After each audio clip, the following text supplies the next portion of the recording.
It was one of those ordinary summer nights every mother remembers.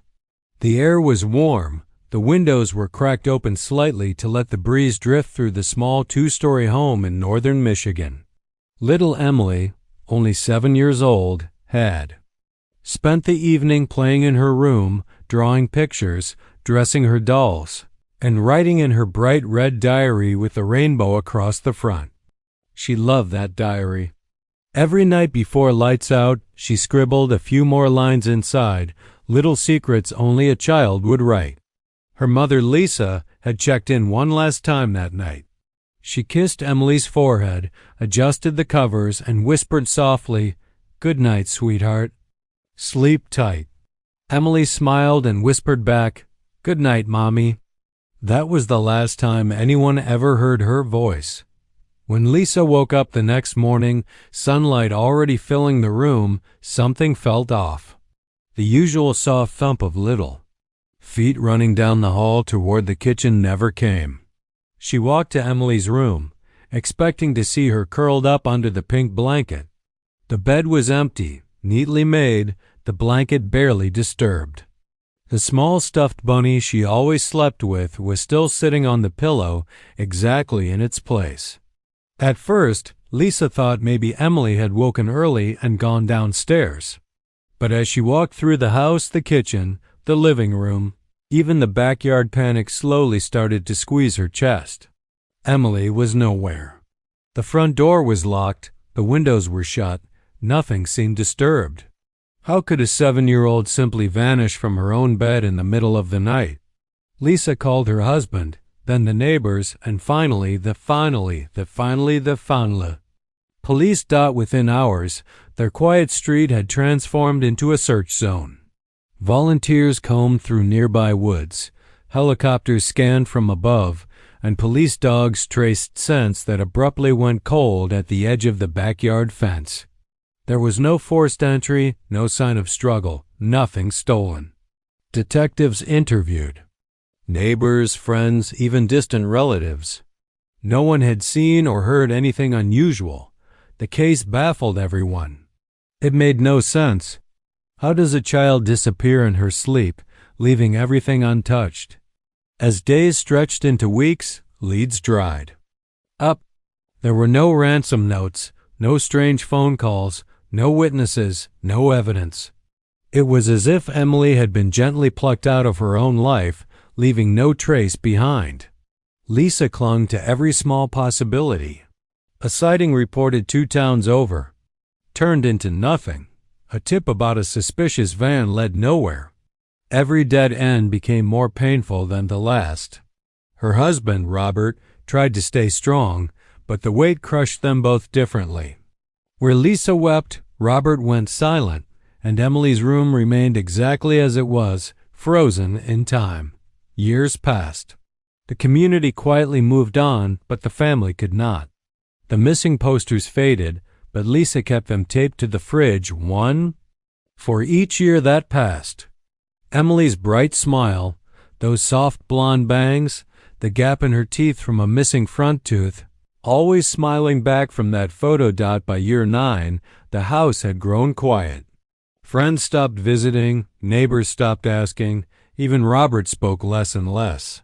But Lisa never stopped hoping, never stopped waiting. Then one rainy afternoon, while boxing up old belongings in the attic, she found it, a small cardboard box labeled simply Emily's Keepsakes. Inside, among the old toys, drawings, and dolls, was the red diary, the same one Emily had scribbled in every night. Untouched for 9 years, Lisa sat cross-legged on the attic floor, gently opening the first page, running her fingertips over the childlike handwriting. For a moment, she smiled through tears, hearing Emily's voice in her mind again. But as she kept reading, the soft memories slowly turned into something else, something far more terrifying. By the 5th page, Lisa's hands began to tremble because inside those innocent pages, her 7-year-old daughter had written something no one ever knew, something that would change everything. Lisa's hands trembled as she carefully turned the fragile pages. The pages smelled like old crayons and dusty attic air. Each sentence, written in her daughter's innocent, uneven handwriting, felt like a voice speaking from a time long gone. At first, it was simple, the sweet, harmless ramblings of a 7-year-old. Today we had pancakes for dinner. Daddy put too much syrup again. Mrs. Halpern gave us stickers at school. I hope my tooth grows back soon. But as Lisa flipped further, small lines began to surface, things she had never heard before.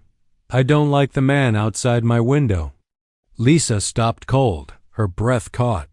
Her eyes darted back to the line, hoping she had misread it. He waves sometimes. Mommy doesn't see him, but I see him. Lisa felt her chest tighten. The attic suddenly felt smaller. She kept reading. He has a red jacket. He comes when it's dark. I saw him yesterday again. Lisa wiped her tears, forcing herself to breathe. Who was this man? Why didn't Emily ever say anything? She turned the next page. I think he likes my new bike.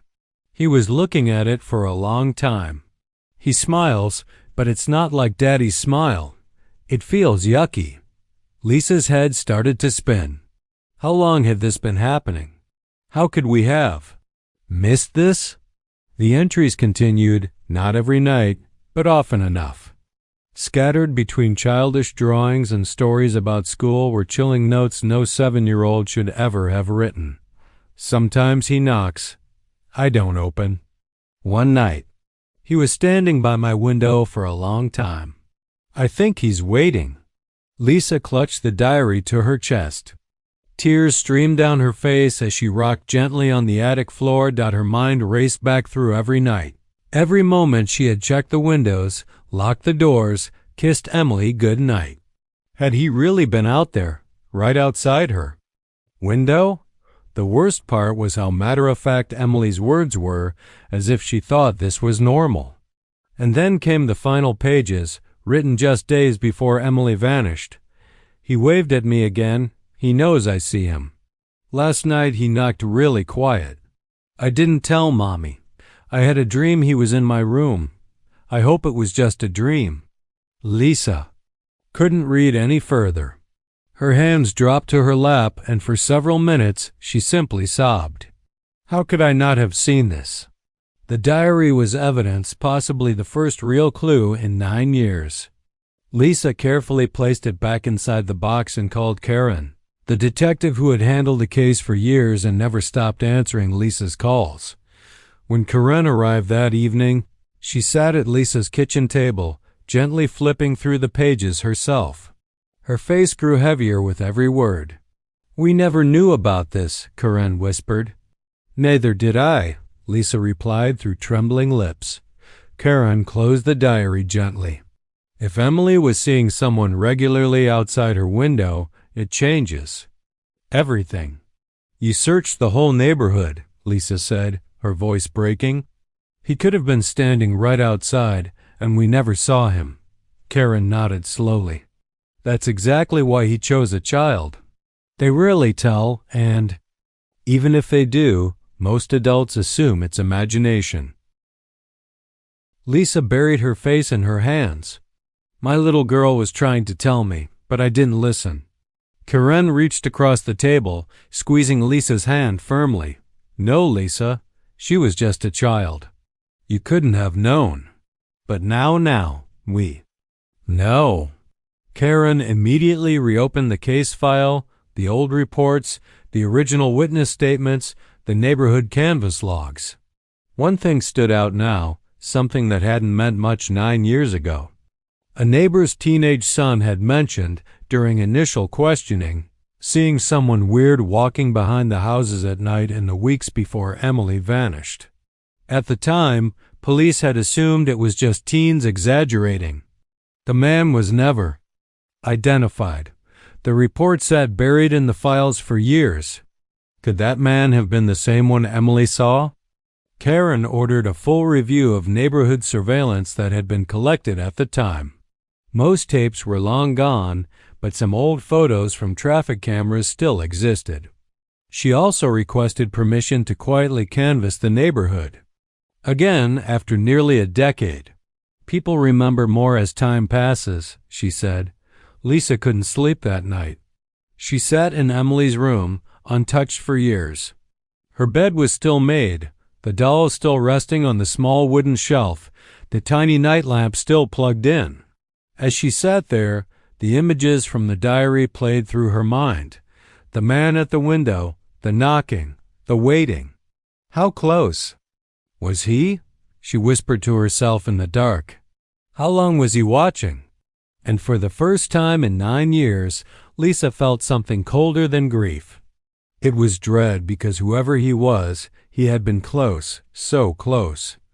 The following morning, Karen returned with 2 more detectives.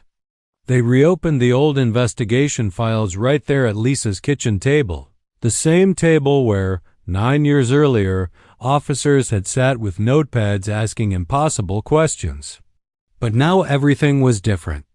The diary had changed the direction of the case completely. What once appeared random now felt targeted. This wasn't an accident, Karen whispered. He was watching her for weeks, maybe months. The investigators reviewed every detail they had from 1991. They mapped out Emily's routine, the school bus stop 2 blocks away, the narrow alley behind the house where kids often rode bikes, the small wooded area just beyond the backyard, fence, and most importantly, Emily's bedroom window. Her window faced directly toward a thin line of trees separating their backyard from the street, behind a perfect spot for someone to hide, close enough to watch, far enough to avoid being seen. Karen quietly asked Lisa, back then, did Emily ever say anything about nightmares? Strange dreams? Someone outside? Lisa shook her head slowly. No, she never mentioned him, not once. The painful truth was sinking in. Emily had been too afraid, or maybe too confused, to understand it wasn't normal. Karen pulled out a large aerial photograph of the neighborhood taken in late 1991. Look here, she pointed. A narrow gravel maintenance road ran along the woods behind the houses. It wasn't visible from the street, and hardly anyone used it besides city workers. If someone wanted to get close to this house at night, Karen said, that road gave them perfect access. For years, this small road had seemed irrelevant. Now it felt like the thread that had been missed all along. The team started contacting neighbors again. Some had moved away, some were elderly, most barely remembered those days, but a few details emerged. One older man, Mr. Harris, who lived 3 houses down, recalled something odd. There was an old van that sometimes parked down that road late at night, brown or gray, I think. I only noticed because my dog would bark like crazy. The original investigation had no record of this van. Karen's team dug into old DMV records. There had been thousands of vans registered in the state in 1991, but they started filtering older models, specific colors, registered near their town. Slowly, a short list formed, names that might have otherwise meant nothing back then. But one name stood out, Dennis Keller. He had lived just 2 towns over, a quiet man in his early 30s at the time. No criminal record, no known connection to the family, but his work history raised immediate alarms. In 1991, Dennis Keller worked as a traveling appliance repair technician. He serviced homes across several counties, including Lisa's neighborhood. Lisa stared at the name. It meant nothing to her. But Karen recognized the pattern. He wouldn't need to break in through doors. He could have used work visits to scout houses, learned the layouts, watched children without anyone suspecting. Dennis Keller had moved out of state in the mid-90s. His name never came up in the original investigation. He had never been questioned. Karen made the call to the department now responsible for his current residence. They quietly pulled his driver's license, current address, and most importantly, his old vehicle registrations. He had once owned a 1985 gray Dodge van, exactly the type Mr. Harris had described. The pieces were clicking, but it still wasn't enough.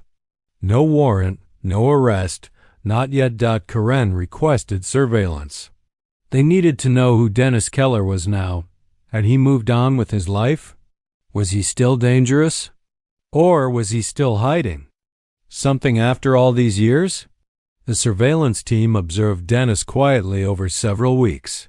He lived alone, worked odd jobs, kept mostly to himself, nothing obvious, nothing suspicious. But then something unsettling happened. One officer watched as Dennis spent several evenings sitting alone in his backyard in the dark, facing nothing, simply staring into the trees behind his property.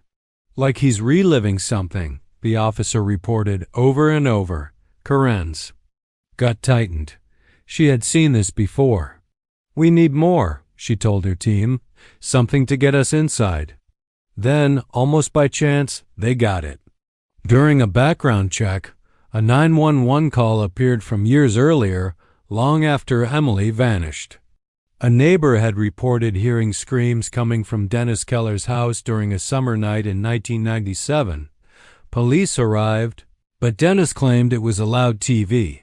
No charges were filed, no follow-up was done. But now, with everything else, it wasn't just noise, it was a pattern. Karen finally obtained the search warrant. After nearly 9 years of silence, the first real door was about to open. And behind that door, the pieces of Emily's disappearance may finally be waiting. The search warrant was granted quietly.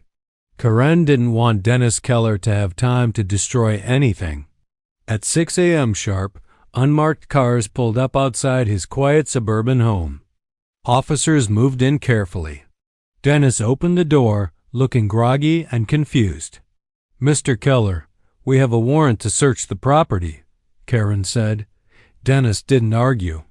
He simply nodded and stepped aside. His calmness was unsettling but not unusual in cases like this. Sometimes guilt doesn't show itself on the surface. The house was small but tidy. Old furniture, faded curtains, nothing unusual at first glance. But the search team knew better. It was never the living room. They moved carefully, room by room. In the bedroom closets, officers found stacks of old clothes, boxes of personal items, and financial documents, nothing that stood out. In the garage, tools, camping gear, car parts, again, seemingly ordinary. Karen felt the familiar frustration building. "Where is it?" But then one officer called out from the basement. At the far end of the basement, partially hidden behind stacked boxes, was a locked cabinet bolted into the wall.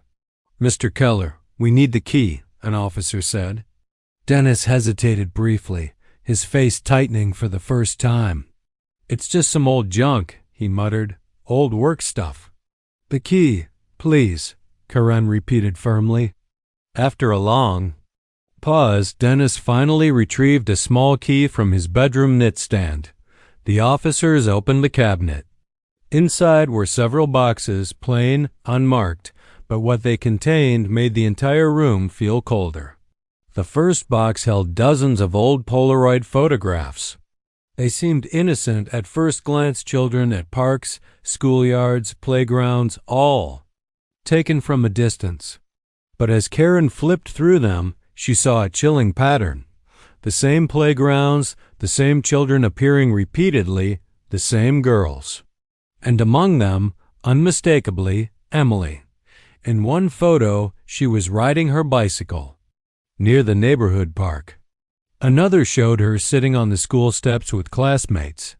They weren't posed. They weren't known to the child. These were taken secretly, deliberately. Dennis had been watching Emily long before the night she vanished. The next box was worse. Inside were several VHS tapes, unlabeled, stacked neatly, dozens of them. The forensics team secured them immediately for analysis. They wouldn't play them on site. These needed to be reviewed in controlled conditions, carefully, respectfully. Dennis sat at the kitchen table, silent, emotionless. Karen sat across from him. "You watched her for months, didn't you?" she asked quietly. Dennis didn't answer. "You chose her long before that night." Still no response. Karen knew better than to expect a confession now. Predators like Dennis lived inside their own worlds of denial. But there was more. Inside a smaller metal box were personal items that pierced straight into Lisa's heart when shown to her later, a small pink hair clip, Emily's favorite. A child's bracelet Lisa had given her for her 7th birthday. And most haunting of all, a tiny drawing Emily had made, one Karen recognized immediately from the diary. He had kept these for nearly a decade, trophies, reminders. He never intended to let her go. Karen whispered to herself as she closed the box. The forensic lab soon began processing the tapes. Most contained surveillance footage, playgrounds, parking lots, neighborhoods, hours upon hours of silent watching. One tape showed Emily's school from across the street. She appeared briefly, walking with her backpack, smiling, unaware she was being followed by a camera lens hidden far away. The team sat in heavy silence as the footage played. This wasn't impulse. This wasn't random. It was a long, calculated hunt. Dennis had known her entire routine, when she left for school, when she played outside, when she went to bed. But still, despite everything found, there was one horrifying truth that remained. They had no proof of what happened after she vanished. That night, was she taken alive, held for days, weeks? Was she moved? Until they found Emily herself, they could not answer those questions. For Lisa, the discoveries reopened every old wound, but also offered the one thing she never had before: proof. "I always knew someone was watching her," she whispered. "I just didn't know how close he really was." Karen promised her gently, "We're getting closer, Lisa. This man, he slipped once and he'll slip again." But in the back of Karen's mind, she knew they were nearing the most dangerous part of the investigation, because some predators are willing to carry their secrets to the grave. What they found next would finally break the silence, but not yet. The evidence found in Dennis Keller's home was overwhelming. The photographs, the videos, the personal items. It was clear he had targeted Emily, stalked her, documented her. And yet, even now, Dennis sat in the interrogation room, silent, still cold. He offered nothing. "Mr. Keller," Karen said calmly, sitting across from him, "this is your chance. We already know what you did. All that's missing now is her." Dennis stared straight ahead, his eyes flat. "I don't know what you're talking about." The games had begun. Karen had seen this before. The calculated detachment, the desire to control what little power remained. Predators like Dennis often lived in denial until the very end. You watched her for months. You waited for the right night. You were outside her window. She wrote about you. Still nothing. His breathing steady, his hands folded on the table. The forensics team kept working. More disturbing files were recovered from Dennis's seized computers. Detailed notes about several young girls over multiple years, journal entries that outlined routines, schedules, physical descriptions, even approximate distances from playgrounds to their homes. Emily wasn't his first obsession, but she may have been the one he chose to act on. One file, titled only Project 7, contained disturbing details. Dates matching Emily's school calendar. Notes like bike left outside on Tuesday. 3 p.m. Sleeps with window open on warm nights. Parents home by 6. The methodical preparation was horrifying. This wasn't impulsive. It was planned meticulously. Karen stared at the growing evidence board in her office. Dozens of photographs, strings of paper connecting names, dates, maps, timelines. Dennis had spent months preparing for Emily's abduction. The investigators then turned their attention to something they had previously overlooked: Dennis's work logs. Back in 1991, as an appliance repairman, Dennis had service visits in several neighborhoods, including Lisa's. They found receipts showing that he had visited a neighbor's home just 2 doors down from Lisa's multiple times in the months leading up to Emily's disappearance. He didn't pick Emily randomly, Karen whispered to herself. He scouted her for months. Then another strange piece surfaced. A former co-worker of Dennis's from the early 90s came forward after hearing about the reopened investigation. I always thought he was a little odd, the man said. He was obsessed with keeping detailed notes about customers' homes, where the kids' rooms were, which houses had back doors unlocked, stuff like that. At the time, no one thought much of it, but now it painted a far darker picture. Karen requested all the storage rental records Dennis had ever held. Most were empty or long cleared out, except one storage unit he had kept for nearly a decade before finally closing it out in 2000. It had been sold at auction years earlier, and its contents were scattered, but one item had been documented at the auction house, an old wooden chest. The chest had been purchased by a collector who lived only a few miles away. Karen's team tracked him down. The collector was cooperative. The chest still sat in his basement, mostly untouched. With his permission, they opened it. Inside were random papers, a few old tools, and near the bottom, a sealed plastic bag. The bag contained more personal items belonging to Emily, a small stuffed animal, a tiny pink hair tie, and one of Emily's bedtime storybooks with her name written inside the front cover. Why would he move these here? One officer asked. Karen shook her head. Because predators like him keep trophies. It's how they relive their crimes over and over. But again, no remains, no direct evidence of what happened after that night. The forensic psychologist brought in for profiling made it clear. It's highly likely that after abducting her, Dennis kept Emily hidden for at least some period of time. He had carefully prepared for this moment. These kinds of offenders often have detailed escape plans. If he moved her to another location after taking her from her bed, we may still not have found that secondary site. Lisa struggled with the roller coaster of emotions. For years, she had prayed for answers. Now the answers coming forward were darker than she ever imagined, yet still incomplete. All I want is to know what happened to her, she whispered. Where she was, how long she was scared, if she suffered. Karen sat beside her. You deserve to know. And I promise you, we're not finished yet. The investigation wasn't closing, it was tightening. And they were getting closer. Closer than Dennis Keller knew. Because what the investigators would soon uncover next was finally going to break everything open. The evidence against Dennis Keller was stacking higher, but still no body, no confession, no physical link to Emily's disappearance beyond the Cindy. Deeply disturbing trophies and surveillance. Legally, Karen knew they were walking a narrow path. Prosecutors could file serious charges, but without Emily's remains or a direct confession, defense attorneys would exploit every inch of uncertainty. We need more, Karen repeated daily to her team. We need to find where he took her.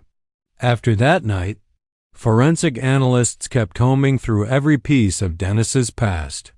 They dug through tax records, old utilities, even gas station receipts from the months following Emily's disappearance. Then they found something small, but potentially critical. Dennis had briefly rented a remote cabin 3 weeks after Emily vanished. It was a property hidden deep in the woods, nearly 2 hours away. Back in 1991, the rental had gone unnoticed. He'd paid cash, no paper trail.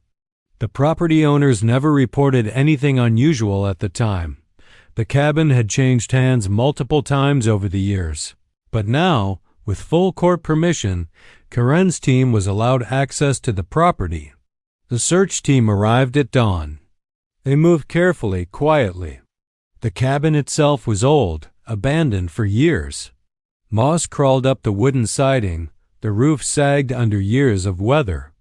Inside was mostly empty. Dust-coated floors, cobwebs heavy in every corner, no immediate signs of anything useful. But the forensics team brought specialized equipment. They scanned beneath floorboards, probed the soil around the foundation, and examined every inch for trace evidence. Hours passed. Then one of the dogs signaled. Near the edge of the property, behind the cabin, was an old, partially filled pit. It had likely once been used for waste disposal or something far worse. The soil was disturbed, compacted, uneven layers. Carefully, the forensic team began excavation. Roughly 3 feet down, they uncovered fragments of deteriorated plastic.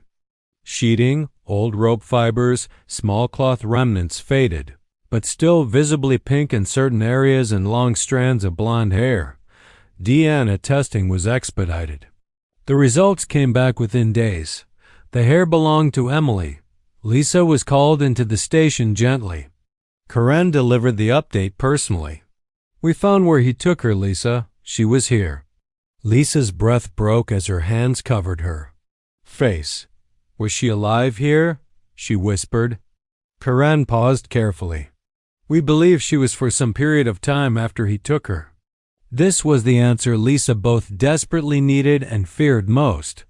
The evidence now suggested what investigators had theorized quietly for weeks. Dennis had abducted Emily from her bed and brought her to this remote cabin. She had likely been held there for days, possibly weeks. But still, one final piece was missing. What happened after? Where did he take her next? Why move her at all? Karen stared at the growing caseboard. Every thread connected except one. The end. Then one of her junior officers brought in a new lead. "We found additional storage units," he said. 2 more units registered under Dennis's name. Both opened briefly in 1992 after the cabin rental period ended. Both had since been closed, but one of the unit managers had kept partial inventory logs from early years. The old inventory logs showed something unusual: large sealed containers, unidentified personal belongings, and one listed entry simply marked "sealed trunk, heavy." The trunk had never been traced after the unit closed. Had it been moved, destroyed, or was it still somewhere? The search widened again. Karen knew they were dangerously close. The way Dennis Keller operated methodically, compulsively meant he wouldn't have simply disposed of his trophies. Predators like him preserved pieces of their crimes. It's how they maintained control even years later. And then, finally, the break. An anonymous tip. A man came forward after seeing news coverage about Dennis. He had purchased a large storage lot in 2003 when Dennis defaulted on payments. Among the junk left behind was an old, locked wooden trunk, heavy, sealed tight. The trunk was still in his possession, untouched for nearly a decade. The team moved immediately. They opened the trunk under strict evidence protocol.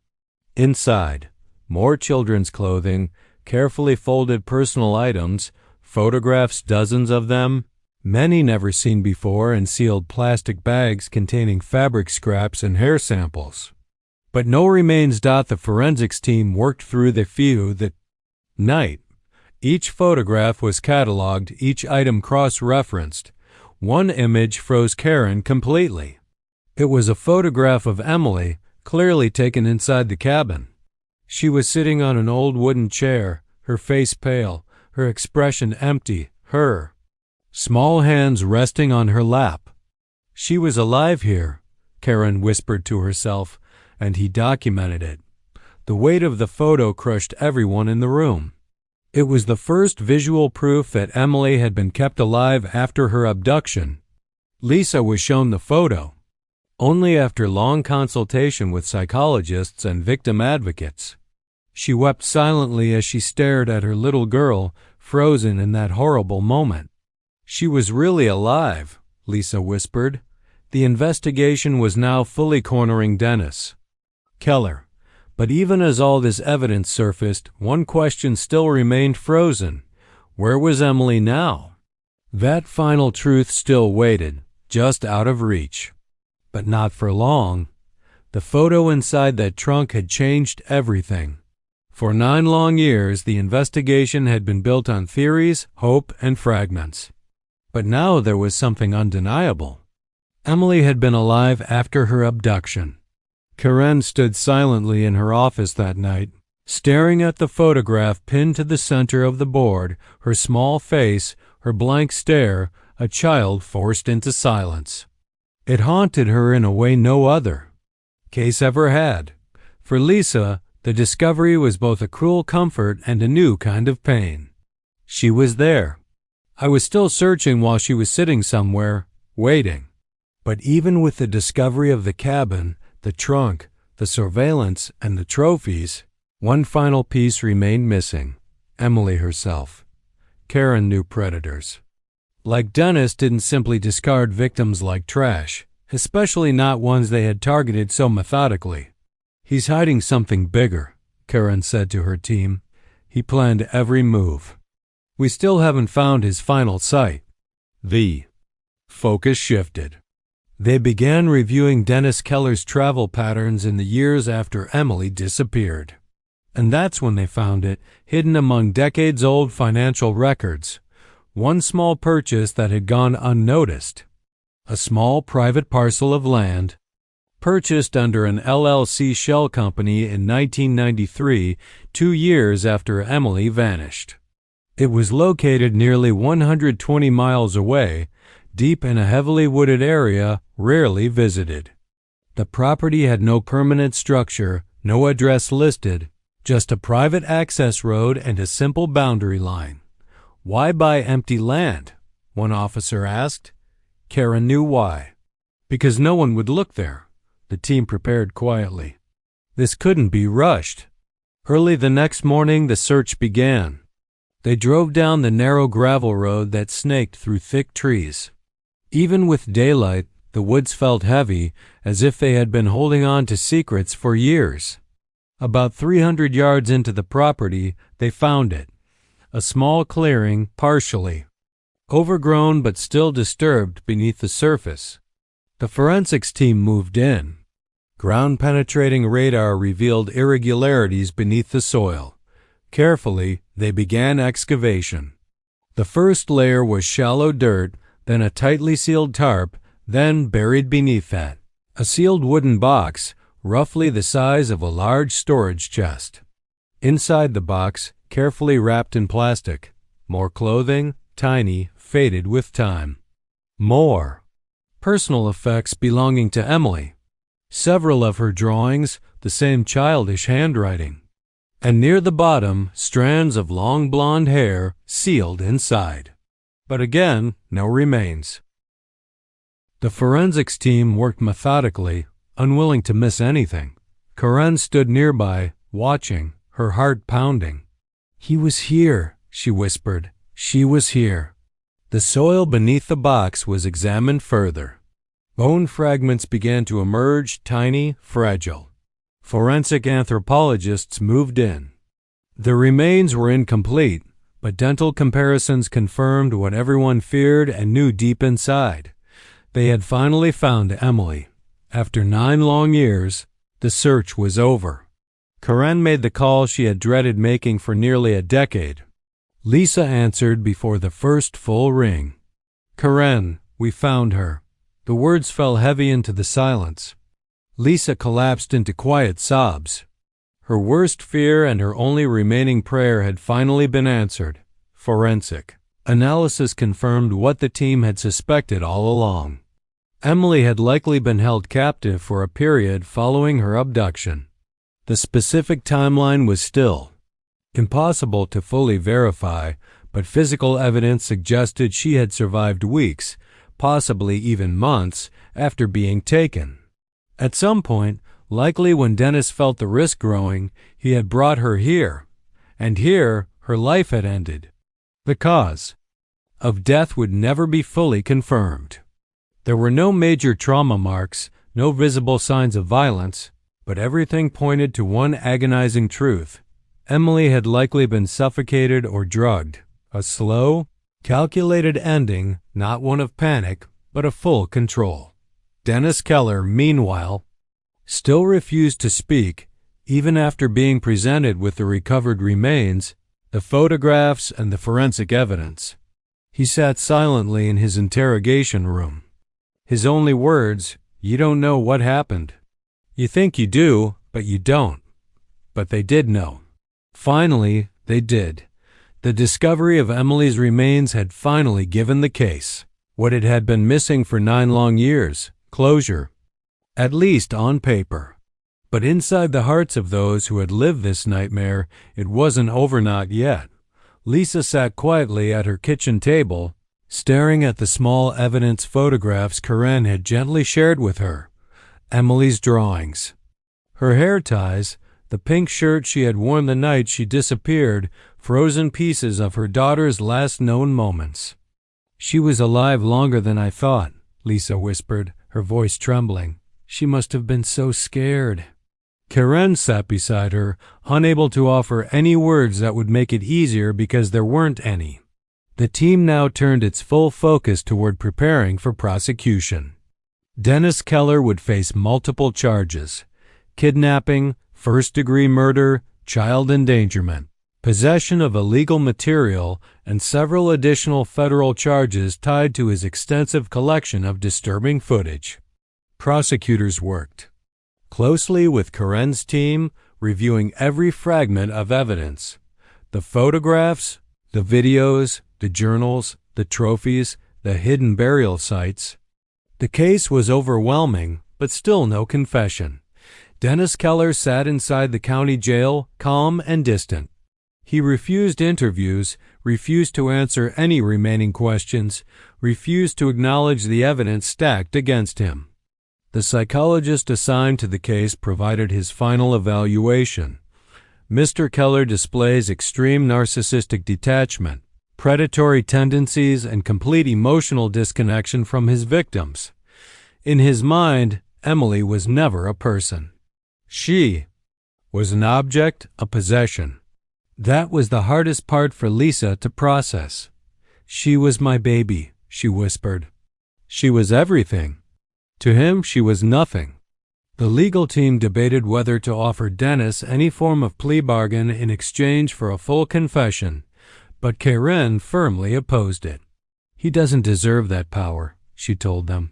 "We have enough. We know what he did." Meanwhile, forensic specialists continued analyzing Dennis's remaining journals. One disturbing detail emerged. In one of his older entries, Dennis had written coded notes about Emily, referencing her as Subject E7.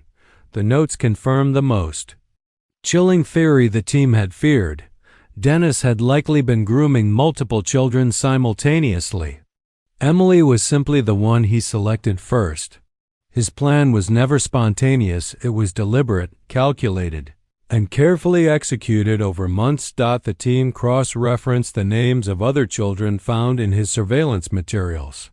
Thankfully, none were reported missing, but the weight of what might have happened left everyone unsettled. Dennis Keller wasn't simply a criminal, he was a predator, one who had successfully lived in plain sight for years. During a final interview with Karen, Dennis sat in the interrogation room, arms folded, expression blank. Karen leaned forward, locking eyes with him one last time. "You watched her for months. You knew everything about her routine. You stole her from her bed and kept her alive while her parents searched for her. You moved her, buried her, and pretended none of it ever happened. But now you don't get to control this anymore." Dennis barely blinked. He offered no words, only silence. "You may never speak," Karen added softly, "but she has, and she'll keep speaking long after you're gone." Lisa attended every court hearing, sitting silently in the gallery. She never once looked directly at Dennis. For her, seeing him wasn't necessary anymore. He took everything. she whispered to Karen outside the courthouse, "but he doesn't get my memories of her." As the trial date approached, Karen finalized her closing preparation. But deep inside, she knew one thing remained locked inside Dennis Keller, the missing piece of the puzzle, the one piece he still held in silence, the one piece that only he could give. As the trial date approached, something unexpected happened. Dennis Keller requested a private meeting with prosecutors. He wanted to talk. No attorneys present, no deals offered, no bargaining chips. For the first time in 9 years, he was finally ready to speak. Karen was called in immediately. She entered the interview room quietly, sitting across from him. For several long seconds, neither of them spoke. Dennis finally broke the silence, his voice calm, almost detached. "You think you understand what happened?" Karen stayed still. "Tell me then, Dennis." He leaned back slightly, eyes drifting toward the wall as he spoke. "I never meant for it to go that far. I just wanted to be near her, watch her." Karen's stomach turned at the cold honesty behind his words. "You stalked her. You recorded her. You took her from her bed. You kept her alive in that cabin. And then you moved her." Dennis nodded slightly. "Yes, I watched her for almost 6 months before I took her. I learned her patterns, her school schedule, her bedtime, when you locked the doors, when you didn't." Karen's fists clenched under the table.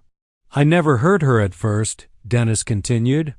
"She was scared, yes, but I told her I would bring her home soon.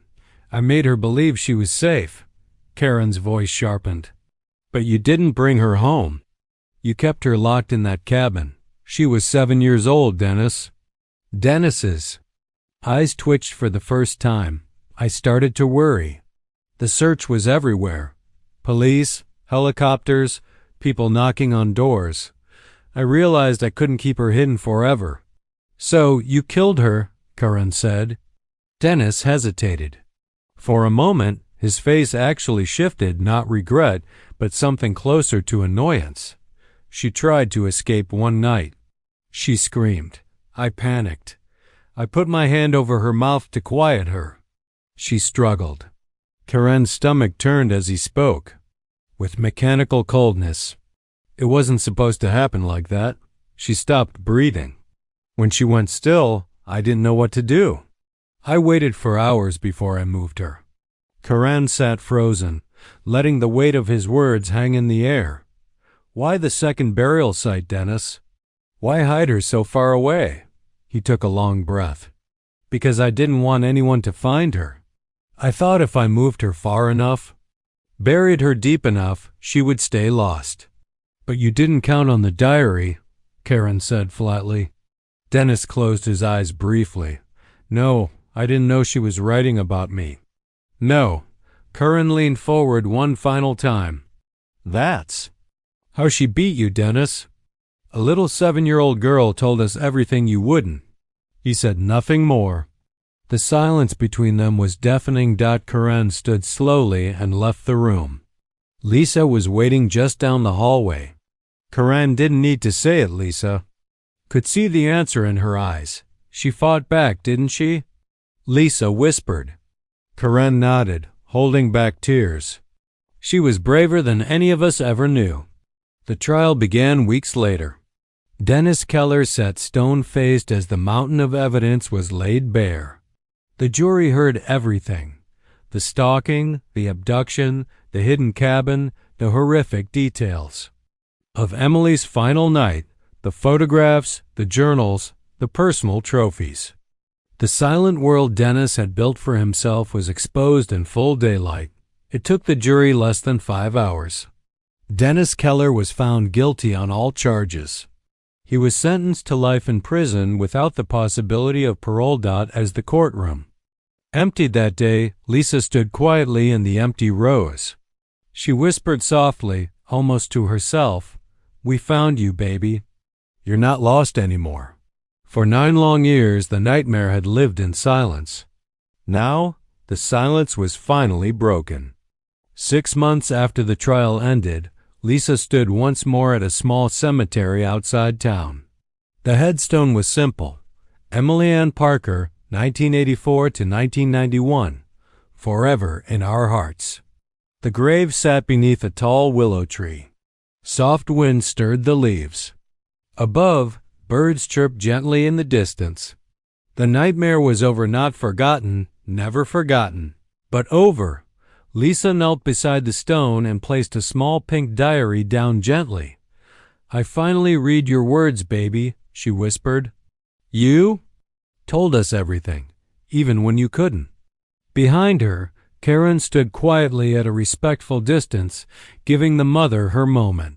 Lisa wiped her tears but didn't move. "I spent years hoping you were still alive. And when I couldn't save you, we still found you." Her voice trembled. "He doesn't get to hide you anymore." The community eventually placed a small bench near the headstone. Sometimes strangers came to sit, paying quiet respects to a child they never knew but whose story they had all followed. Emily's case would go on to change how investigators reviewed missing children cases for years to come. For Lisa, life would never return to what it once was. But there was finally peace in knowing her daughter's voice had never truly gone silent. She had written the truth, and the truth had been heard.